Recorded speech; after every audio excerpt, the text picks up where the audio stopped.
Well, hey, good morning, everybody. Happy Monday morning. Hope you are doing well. The sun is shining. I'm super excited and looking forward to a great week ahead. And today I thought I would talk about a subject that often doesn't get a lot of attention, particularly in leadership circles today. But it's a conversation that I've been having a little more frequently with leaders that I respect and admire. We were with one of our coaching groups last week, and we actually talked about this a good bit. And that this dirty little word of management. Y'all feel that way sometimes? Like, we talk so much about leadership and the importance of leadership, but have we negated or have we downplayed the importance of management? Because I think for a long time that kind of got wrapped up with, bureaucracy and like control, and honestly, it can go that way.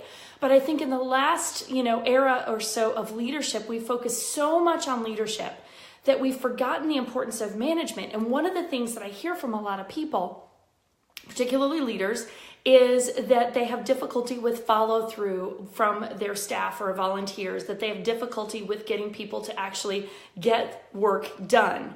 And so with all of our focus on leadership, I think we've kind of missed the component of management. And my personal belief is that management is a part of leadership. And so it's one of the things that I want us to get a little more comfortable with and not be so afraid of anymore, is that management is a healthy component of leadership. Those of you who have read my book, The 4 Dimensions, you know that I talk in that book about the 4 dimensions of leadership, that it's relational leadership, it's spiritual leadership, it's managerial leadership, and it's visionary leadership. And that when all 4 of those things show up, I think our best leadership emerges. But what I often find is we're particularly for people like me who weren't as strong in the relational side, that part of leadership was a big one that I had to grow.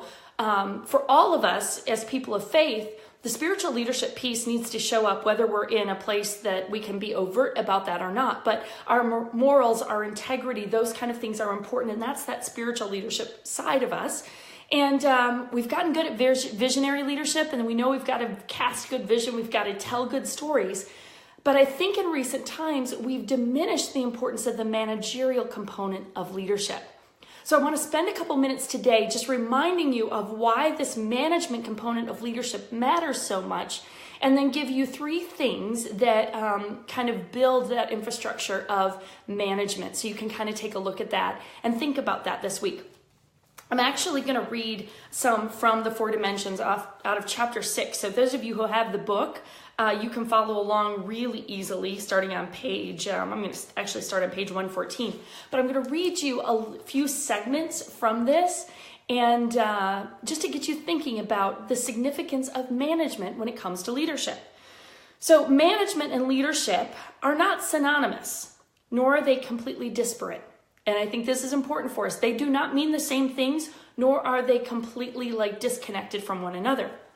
Management is a function of leadership that can often be downplayed. We often kind of downplay it because we don't want to be that overwhelming boss, that leader who is overly controlling. We're afraid of those things, so we can downplay it.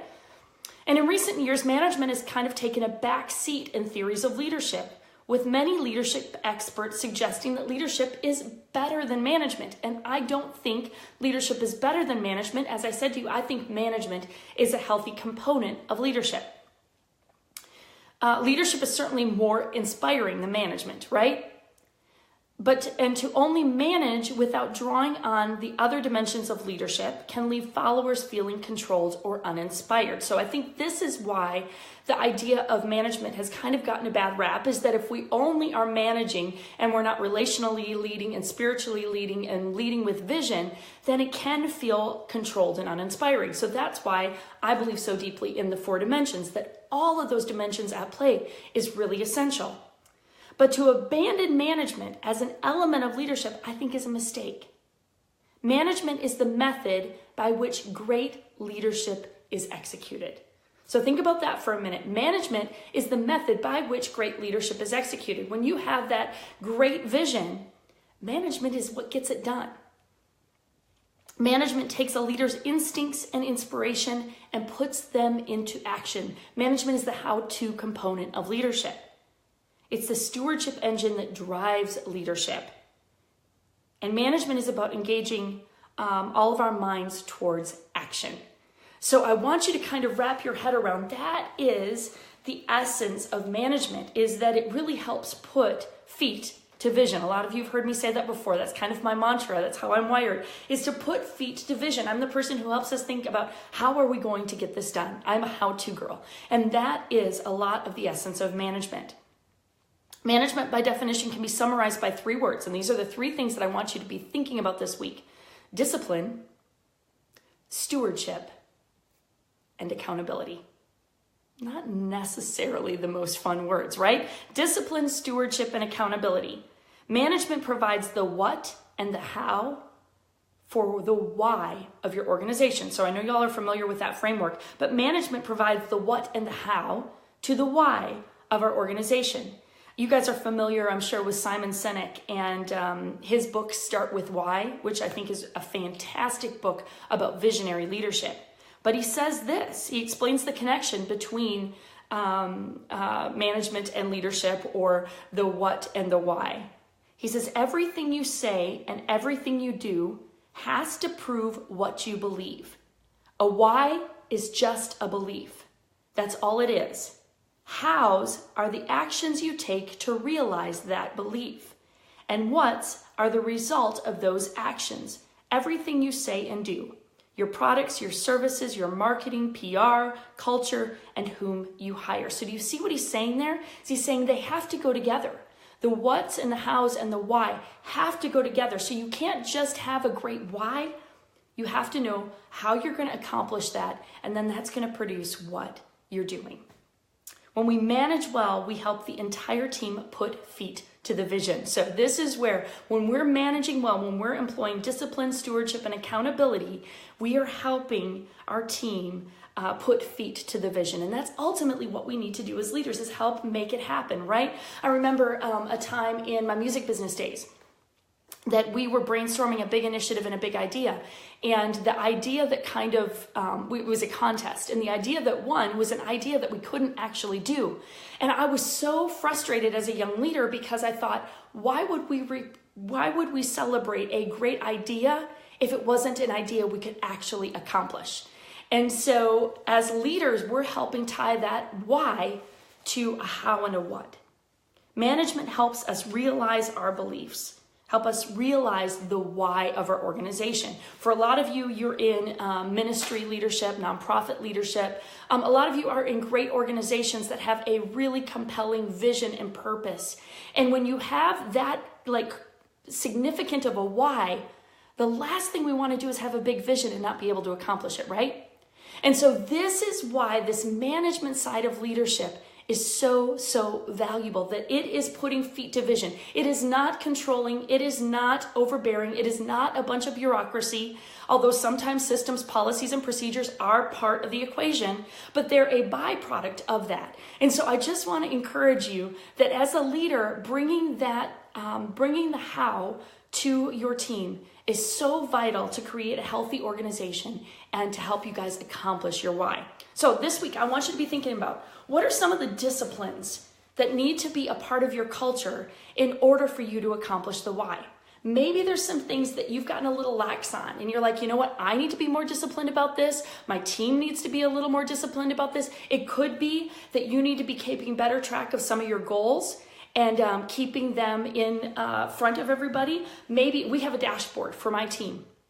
And every week we're supposed to be reporting on the progress we're making towards some of our big goals. Well, if we lax on that, we're laxing on a discipline that helps us, it's feet to the vision, right? It's helping us keep in front of us the little steps that help us attain the goal. So if you're not being disciplined to the little things that help you achieve the goal, you're not managing well.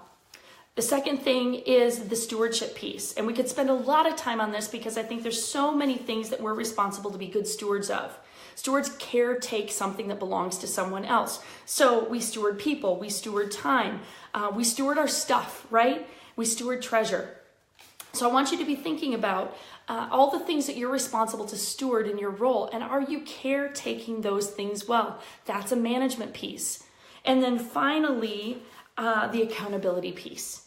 And we all hate this, but I actually think it's really, really important that we're paying attention to, are we holding people accountable? Are we clarifying expectations? Are we following up regularly? Are we measuring results? Those are just a couple of ways that we can hold people accountable. And maybe on another 9-Minute Monday, we need to dive into those a bit more. But for today, for this week, I want you to think about management. How do you carry out the why, or how do you put feet to the why of your organization? How do you put feet to that vision? And what does discipline, stewardship, and accountability look like for yourself and for how you're leading your team? Where are there maybe some gaps? Where are there some things you need to pay attention to? And even wrestle with, do you kind of dislike the word management? And I want you to kind of like, get a little more comfortable with it. I want you to get a kind of a new framework, a new perspective around the role of management, because it is not a bad word. It is an essential component of leadership. And again, when all four of those things, relational leadership, spiritual leadership, managerial leadership, and visionary leadership are working in tandem, healthy organizations and healthy leaders emerge. So I am hoping you all have an amazing week. Let me know what stood out to you from that. Give us some feedback. Let us know what you learned about yourself when you considered management this week. And let us know if you want to dive into another one of those topics a bit more, if we should dig a little on discipline or in stewardship or accountability. Maybe we'll spend a little more time there. So have an awesome week, and we'll see you next week.